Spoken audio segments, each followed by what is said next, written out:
All right, I'm going crazy. All right. So I'm here to review a bit dizzy. James Coetzee's Disgrace. Um, I just want to get this review over with because I don't want to prepare for it. I just don't give a shit. I think I like this book too much to pretend to care about it that much. I just want to say what's on my mind on it right now. So, what's this book about? So, it's about this professor, teaches communications at a university in South Africa, who, because he can't see prostitute he usually frequents for sex, ends up seducing one of his students in class. And in doing so, he actually makes life difficult for her. It becomes obvious that his student doesn't really want anything from doesn't even it's clear that the student doesn't want to have sex with him, doesn't want a relationship, but she just goes along with it because she feels kind of pressure to because he's an authority figure, and even though he's very nice and gentle and says you could say no anytime, it just she just goes with the flow.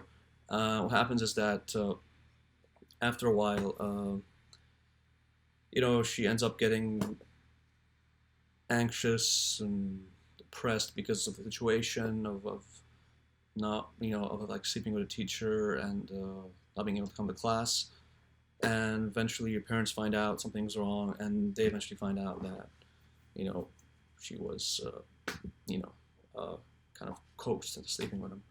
After that, university has like this hearing full of like dean of like full of like uh, dean of like it's like a disciplinary committee. There's this disciplinary committee that has this hearing with him that's trying to see what happened exactly and ask and they confront him, ask him if what he did was wrong, and he's like, okay, I'm guilty for all the charges, so I admit what happened. And they try to press him to give a more sincere admission that professes his guilt, but he's like, I cannot. I'm not. I already told you I'm guilty. I don't know what you're asking me to do. I'm not gonna beg for you guys for forgiveness, but like I know what I did was wrong. I won't do it again. But I'm not gonna pretend to cry or, you know, give you give you more than I already gave you. And the board takes this badly and feel like he's just being defensive and just admitting his guilt out of so he can get like a warning instead of getting fired. So what happens is that he does end up getting fired, and that really upsets his life because even before the hearing, like the scandal of him sleeping with a student kind of ruined his life because he has no privacy. Everywhere he goes, like people give him like dirty looks, and it just raises a whole stink in his public and private life. So what happens is that he ends up going to see his daughter in Eastern Africa, who lives on a farm, and escapes the spotlight, and you know kind of spends more quality time with her. Uh, I guess he gets his life back together, or finds a good way to process what happened and move on with his life and try to think of what to do next, even though he's like a 52-year-old guy who doesn't have any job experience other than teaching and will have a hard time going back to university with his record. So he ends up helping around the farm with this South African farmer called Petrus, who kind of owns part of the land that his daughter lives on too. And he has a fairly quiet, not somewhat dull life. And he starts working at he starts volunteering at an animal shelter where he tries to help a veterinarian. Well, actually, I don't know if she's a veterinarian, but like someone who takes care of dogs mostly, uh, to help stray dogs recovering from any disease and put them down if no one adopts them. And he ends up helping, you know, uh, holding these dogs in a certain position to make sure they don't like kick or like squirm when she's trying to inject them with like vaccines or something. And that's what he does pretty much until one night, when his daughter and him walking home one night.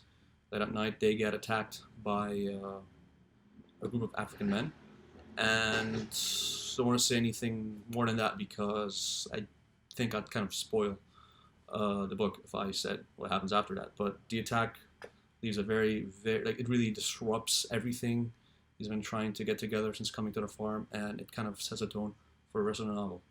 Now, for me, I did find the first half of the novel disturbing and unpleasant, but I think the novel does really kick off after the attack, during and after attack, because it really, I think that's where like the novel explores a lot of the troubling and difficult themes about the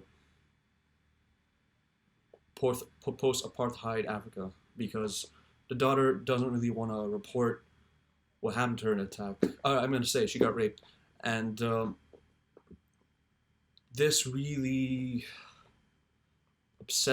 understandably upsets David, uh, and it gives the reader the impression that it's not just because she's a rape victim and she doesn't want people to know, but because nothing can be done, even if they tell the authority about this, and that she just wants to accept the situation as it is because this is how Africa is right now.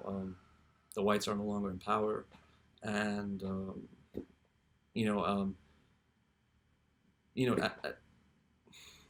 the Africans have more of a I want to say it's not that they get away with everything, but they are not as oppressed as before, so they can't easily be rounded up and indiscriminately sent to jail if they did it or not. And personally, found this very difficult to read. I want to say I'm not a racist, and look, I am in some ways. I doubt there is no person that is not racist, but this made me feel very prejudiced against South Africans, black South Africans.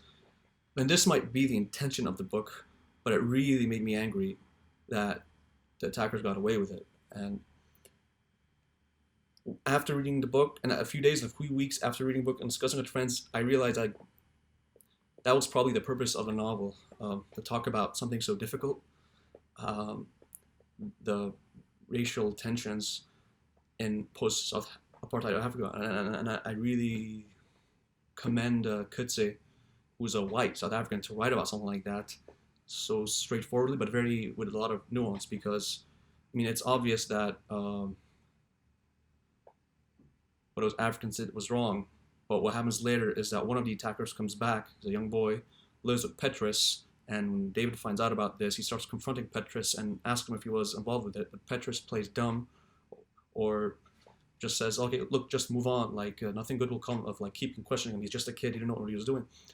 And this just shows you how, let's say, bad situation is in terms of like white and black South African relations, because of the history of like apartheid South Africa, and it shows you that like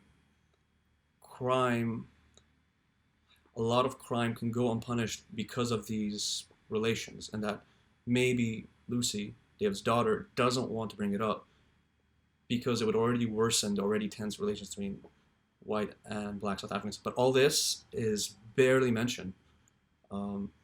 I think David, the main character, is the only one who wants to bring it up, who explicitly mentions the race relations, but it is it's very implicit. And I found this to be one of the strengths of the book. I don't read a lot of books that talk about race relations. One of my favorite authors, William Faulkner, writes about these kind of things in the American South, but I found this to be a very good study of this kind of stuff. And so what happens is, let's go back to the plot. What happens is right after that, his life kind of falls apart again because he has to take care of his daughter who's mentally traumatized, and she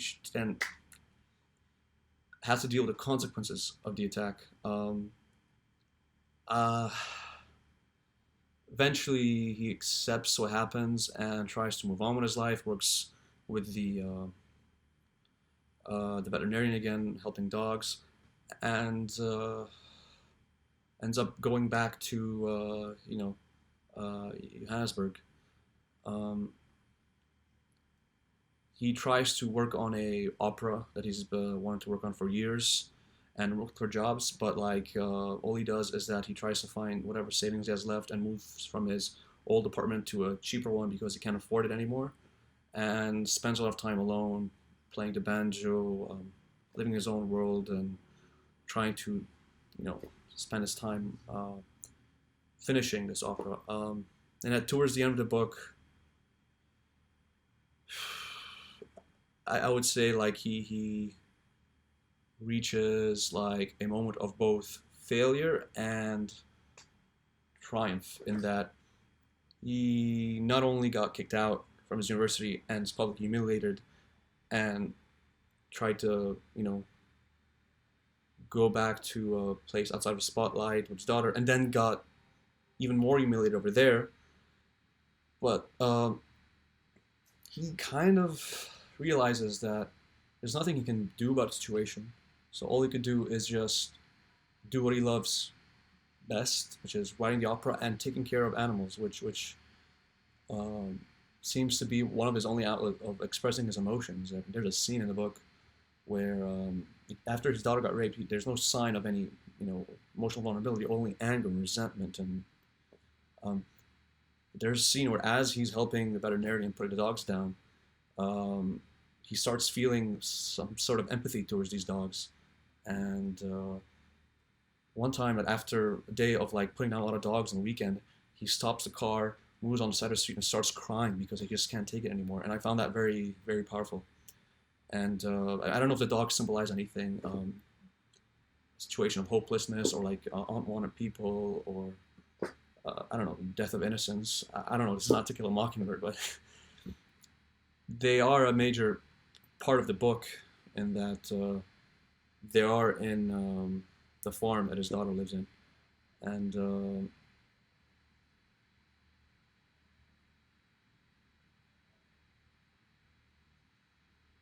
yeah, I don't know what they represent. Uh, so towards the end of the book, he reaches his low point, but the book doesn't really give the reader the impression that he's failing, or he's his whole life is just like a miserable wreck. It is on paper, but there's still a sense of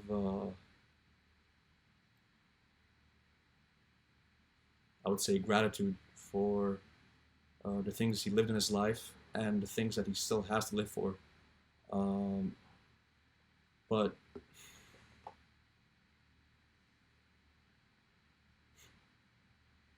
I want to read just like the last few pages.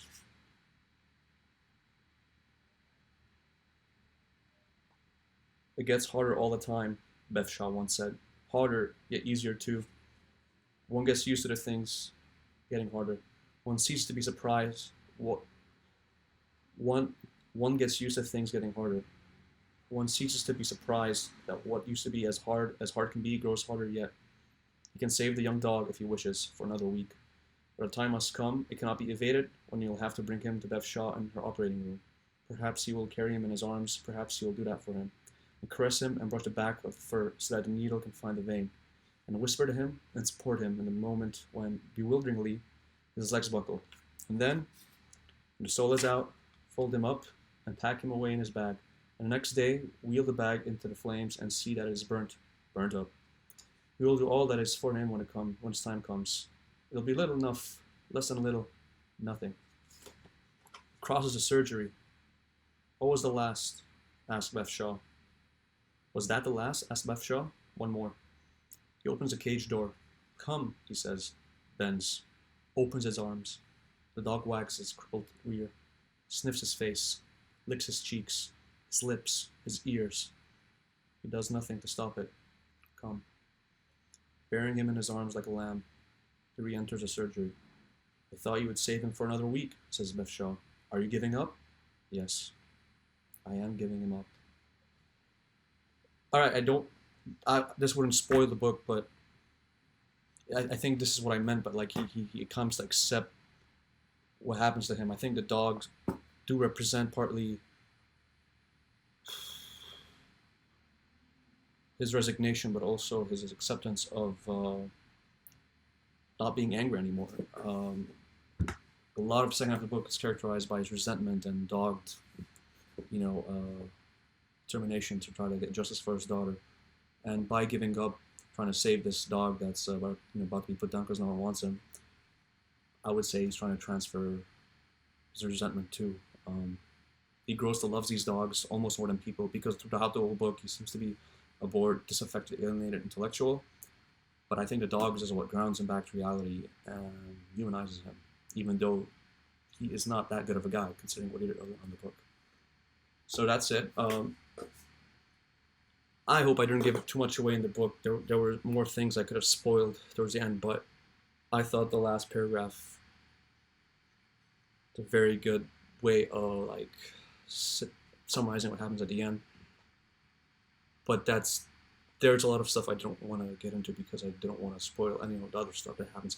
Anyway, so yeah, I would encourage anyone who likes to read in general to read this book. I enjoyed it very much. I would like to read more books like it, whether it's like terms about racial relations or just